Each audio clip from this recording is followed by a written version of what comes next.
Hello बच्चों, let's read the question. The question says, why do we say beta rays emitted from the radioactive substance have a continuous energy spectrum? How did this fact lead to the discovery of neutrino? तो इस question का की concept होगा beta decay. सबसे पहले हम discuss करते हैं कि बीटा डीके से न्यूट्रिनो का डिस्कवरी कैसे हुआ। तो हम जानते हैं कि जब बीटा डीके होता है तो प्रोटॉन डिसइंटीग्रेट करता है न्यूट्रॉन में और एटॉमिक नंबर घट जाता है और इस केस में न्यूक्लियस का प्रोटॉन लॉस होता है पर वो न्यूट्रॉन गेन करता है। तो हम लिखेंगे in beta plus decay proton disintegrates to neutron which cause in decrease of atomic number।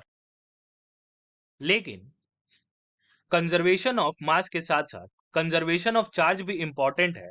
तो बीटा डीके में पॉजिट्रॉन और एक पार्टिकल न्यूट्रिनो भी रिलीज होता है। तो हम लिखेंगे due to the limitation of law of conservation of charge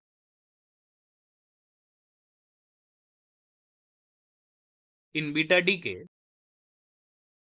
positron and neutrino are also released। तो यहां से पता चला कि न्यूट्रिनो बीटा डीके में क्यों आता है, क्योंकि law of conservation of charge उसे ऐसा करने को मजबूर करता है।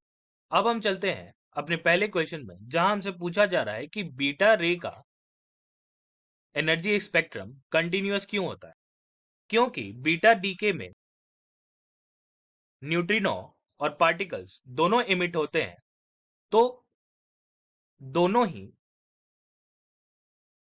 एनर्जी आपस में शेयर करते हैं। इसीलिए बीटा पार्टिकल का जो एनर्जी है वो 0 से कुछ मैक्सिमम वैल्यू हो सकता है, इसीलिए उसका एनर्जी स्पेक्ट्रम कंटिन्यूअस होता है। तो हम लिखेंगे each beta decay releases beta particle and neutrino, the energy is shared between them and hence beta particle can have varying amount of energy. इसीलिए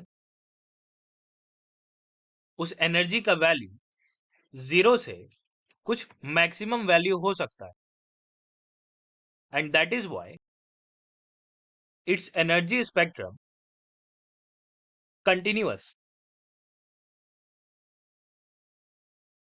Hope you understood it well and best of luck.